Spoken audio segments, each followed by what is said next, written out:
Yes, it's time for the big question in which we tackle a major news story of the day. The Telegraph this week report that the ultra-wealthy are deserting Britain, piling extra pressure on public finances. A series of punishing tax changes, political uncertainty and more difficult migration rules have caused the ultra-wealthy to shun the UK and take their money elsewhere. Experts have warned that this has reduced the nation's tax intake and resulted in higher taxes on ordinary households to fill the gap.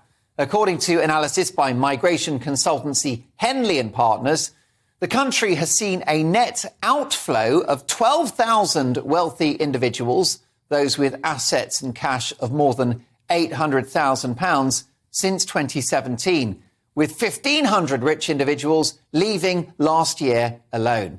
Given that wealthy people pay a disproportionately large amount of tax in relation to other citizens, are we shooting ourselves in the foot? Let's debate this with Yaron Brook, author and podcaster, and Paddy Joe Shannon, co-editor of the Socialist Standard. Let me start with you, Paddy Joe Shannon. Lovely to have you on the programme. Do we demonise the rich? After all, it appears that last year we lost 1,500 wealthy people. They've taken their tax money elsewhere. If you've been following the news from the World Economic Forum at Davos, apparently 200 millionaires are demanding that the rich pay more tax. So now we've got the interesting situation where even the rich say that the rich should be taxed. But my view on this if I tell you what I think about the rich and tax, it probably wouldn't make all that much sense unless I give it a bit of context. So is it okay if I sort of do that first? Well, yeah, Paddy Joe, the time is tight, but if you can do it succinctly, you're more than welcome. Well, I'll do it quickly then. As you said, I'm a part of the Socialist Party of Great Britain. And most people, the Socialist Communist, it means different things. So to cut through the fog, I want to suggest a sort of analogy. Supposing that you and I and a bunch of us are shipwrecked on a tropical island and we need to discuss our best survival strategy. Now, one option, maybe you suggest it, is, we work together, we pool our skills and resources and we survive that way. I make the opposing suggestion that because I own boat, I therefore have the right to be in charge, tell you what to do and make you do all the work. Now, remember that the issue is our survival. So the question is, do we stick with the principle, the tradition of private property, or do we ditch that and work as a democratic collective in order to survive? Now, it's the same logic if you scale it right up to the size of the Earth, because the Earth is an island in space and we're all trying to survive on it. So what is our best survival strategy? Rich elites or collective cooperation? Now, that's the analogy over with. So if I then come to look at the question of taxing the rich, I think you can probably understand from that what I'm really trying to say is we don't want any rich or poor. We don't want a situation of private property and the rich 1% holding an incredible amount of power and control in the world while the rest of us do all the work and have no real say. Plus the fact that capitalism is, driving climate change, species extinction and all the rest of it. Do you see my sort of perspective? OK, well, look, thank you for that succinct overview, Paddy Joe Shannon. Yaron Brook is an author and podcaster. You've written at length about the issue of wealth. What do you think about 1,500 people of high net worth leaving the United Kingdom last year? What does that tell us about what's happening to the British economy? Well, first of all, it tells us that the 200 millionaires who wrote that letter arguing to raise their own taxes are being disingenuous because obviously, you should evaluate them based on what they do, not what they say. And they're leaving. They're leaving because taxes are high. They don't want their taxes raised, and nor should they want their taxes raised. These are some of the most productive human beings on the planet. The ultra-rich, or a dominant number of the ultra-rich, certainly in countries like the United States and the UK, are people who produced and created. They are products of the fact that we have chosen a society of cooperation. We have chosen a society of division of labor. We have chosen a society in which people specialize, and their area of expertise is entrepreneurial wealth creation. The workers don't have jobs without entrepreneurs and without financiers and without managers and without CEOs and without the people who actually contribute the bulk of the wealth creation in our societies. So I think we do demonize them. We demonize the productive ones more than we demonize the ones who inherit the money.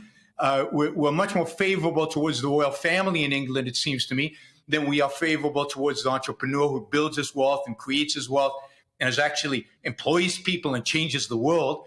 And we've seen the consequence of what happens when you do away with division of labor, when you do away with private property, the consequence of mass starvation and mass death. This is an issue of survival. Capitalism is the means by which human beings survive. Without capitalism, you would have a lot fewer people on planet Earth, and they would be a lot poorer than they are today. However, is it not morally wrong, Yaron Brook, that people drive around central London, central Manchester as well, Birmingham, in gold-plated Lamborghinis worth £1 million? Is that right morally? It might be in bad taste, but I don't see how it's morally wrong. It's not. It's their money. They can do whatever they want with it. It's not offending anybody. It's not hurting anybody. It's not at anybody's expense. They're not exploiting anybody in spite of what the socialists might say. Does it reflect? What's a broken? morally offensive about it? Yaron, does it reflect a broken system, though, that you've got people driving around in gold-plated Lamborghinis, driving past people on the pavement who haven't got a roof over their head? Yes, I think it does represent a broken system.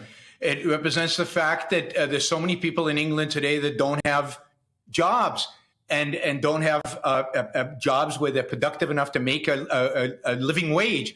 And that is a consequence of too much government interference, too much regulation, and taxes that are too high. Kicking out 1,500 wealthy entrepreneurs who are the job creators in our economy is not going to help the person who is sleeping in the street. The way to help the person sleeping in the street is to encourage more entrepreneurs, to encourage more wealth creation, to encourage more job creation. That's how you deal with poverty. You don't deal with poverty by redistributing wealth. You deal with poverty by creating wealth. OK, listen, Paddy, Joe, Shannon, final point to you.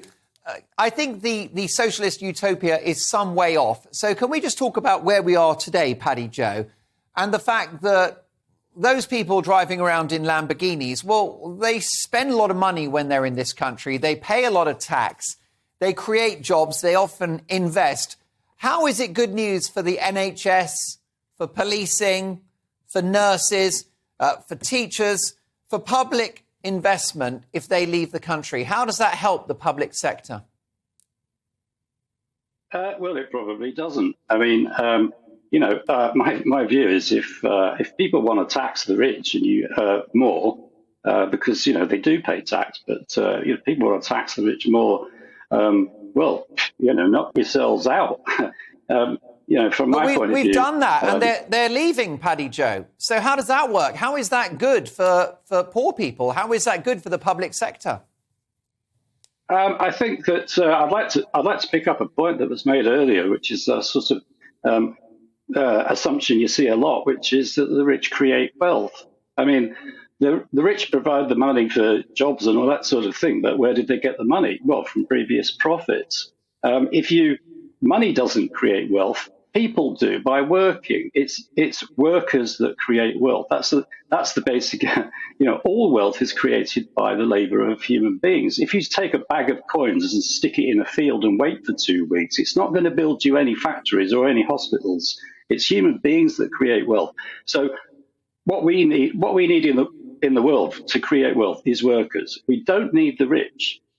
We could quite happily organize the world as a giant cooperative without the rich.